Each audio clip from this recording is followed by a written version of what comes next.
шийдлийн засгийн газар үзүүлж байна.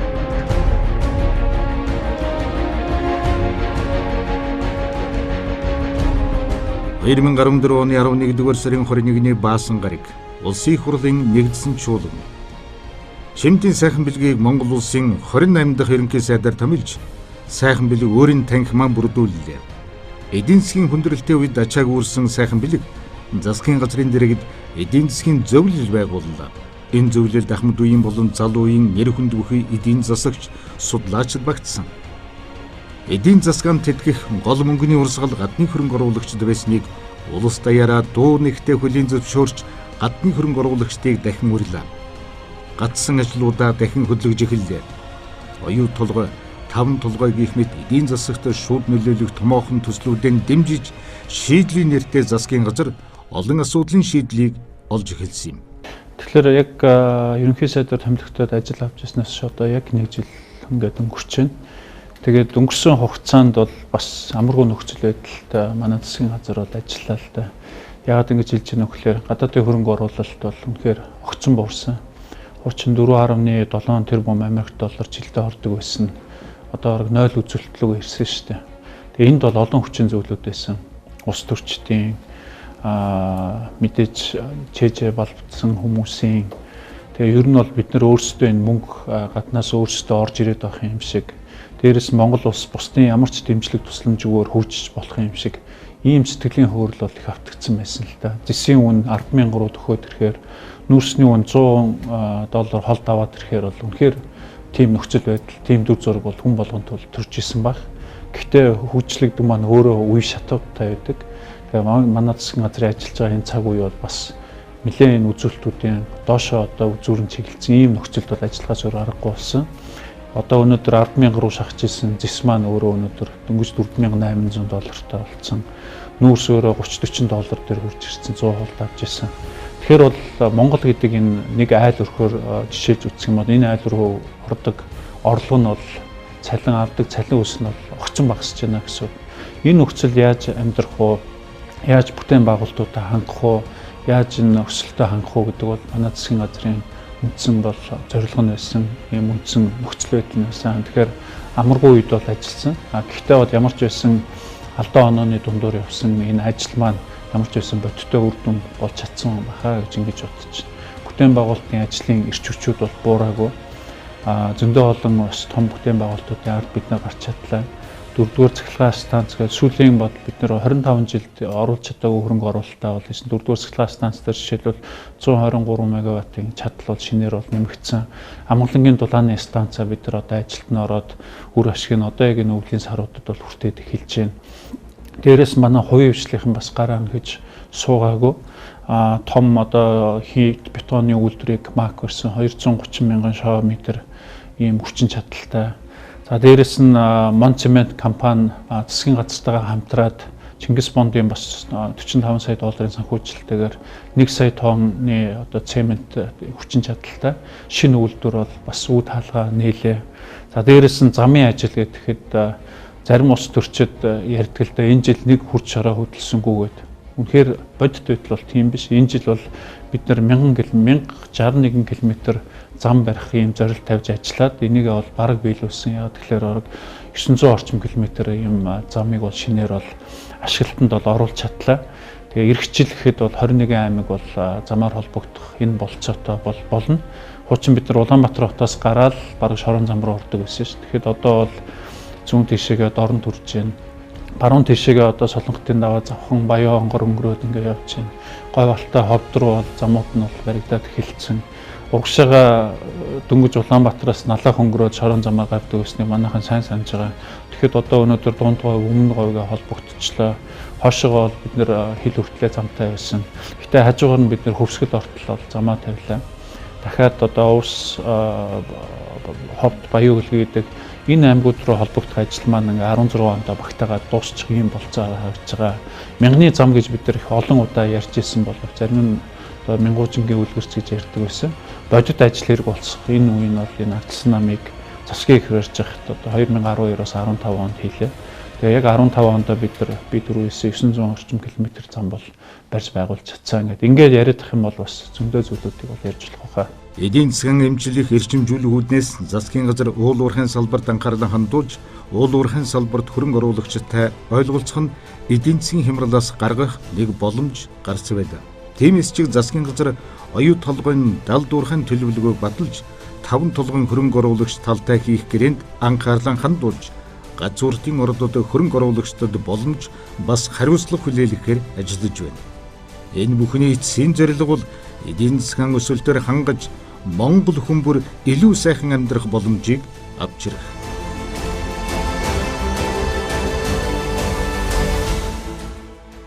Тэгэхээр бол уул уурхайн салбар маань одоохондоо бол хөгжлийн гол хөдөлгөгч, хөгжил гол тодорхойлогч нь болсон юм салбар хэвээрээ байсаар байна.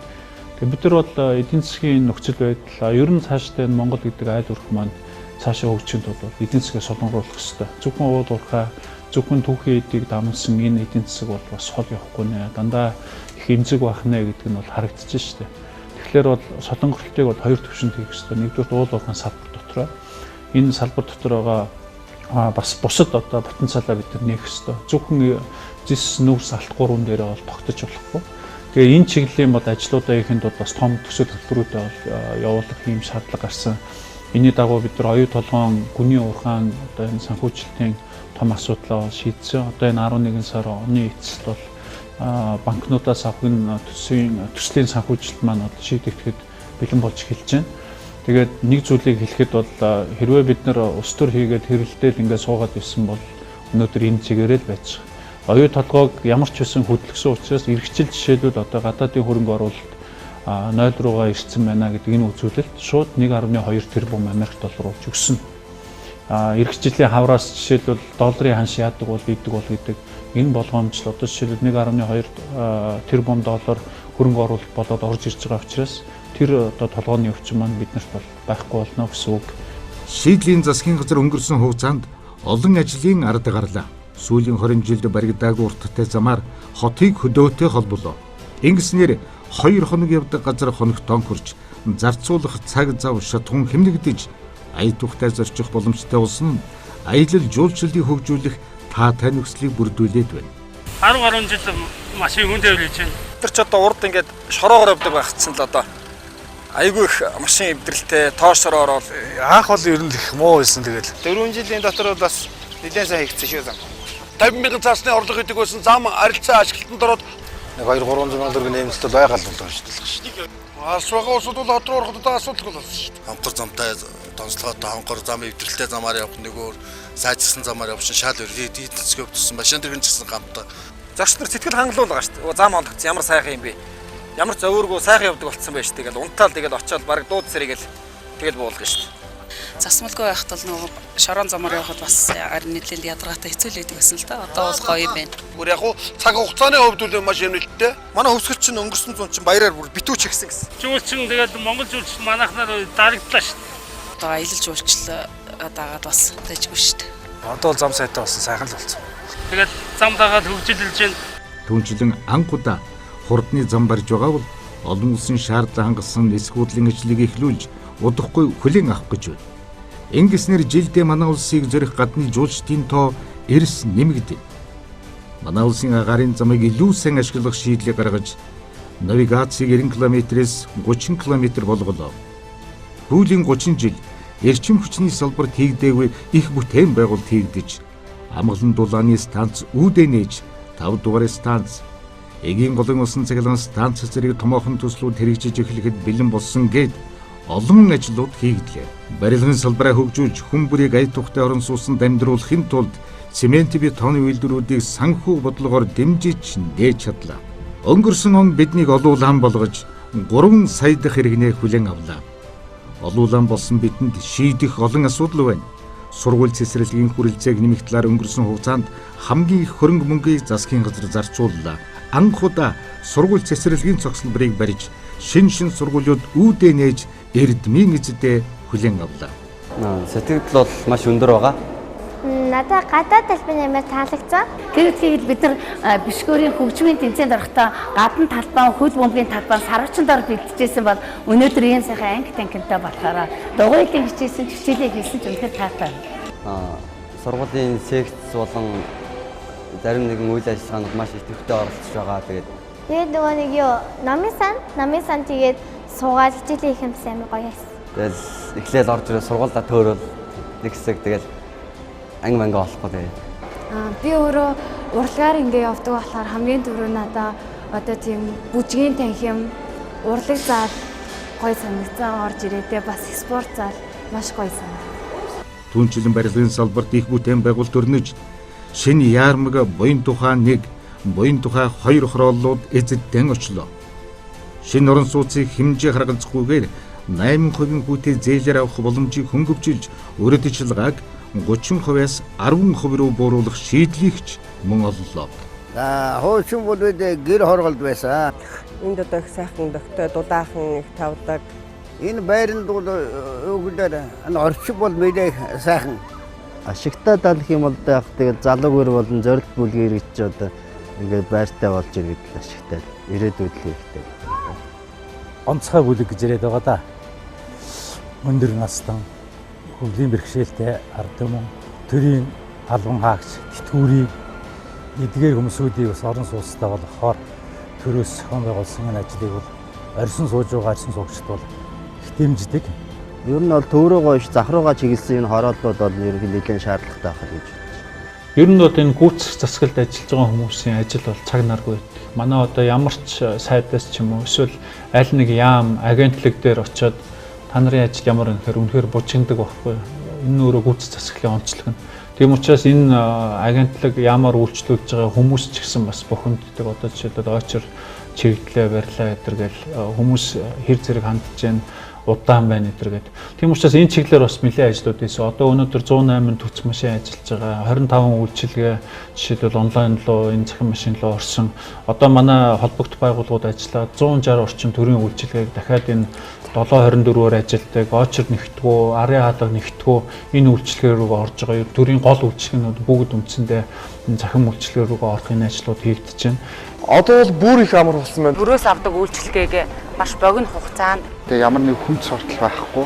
Хүний гар харахгүйгээр өөрөө очиод коноп дараад түргэн шуурхаа нэг дороос өөрөө энэ зогсож байгаа бүх үйлчлэгээ авчиж. За дээрэс нь бол өнгөрсөн одоо энэ өнгөрч байгаа жил бол бид нар энэ 2015 онд тэтгэвэр тэтгэмжийн хэмжээг бид нар бол 10% бол нэмж чадсан.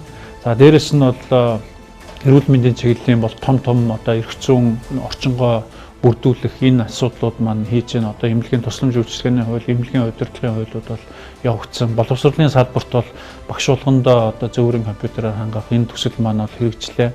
10,000 сурагчид үүнээс гадна бас компьютер авсан. Одоо сургууль болгоныг ерөнхий улсын сургууль болгоныг ухаалаг самбартаа болгох.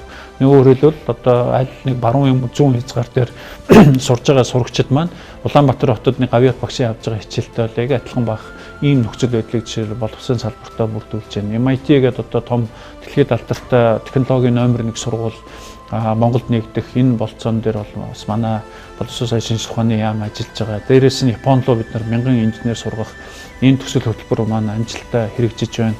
Тэгээ ингээд салбар болгоныг авч үзэхэд бол үнэхээр бас их ажлууд бол хийгдэж байна. Тэгэхээр засгийн газар бол завгүй байдаг.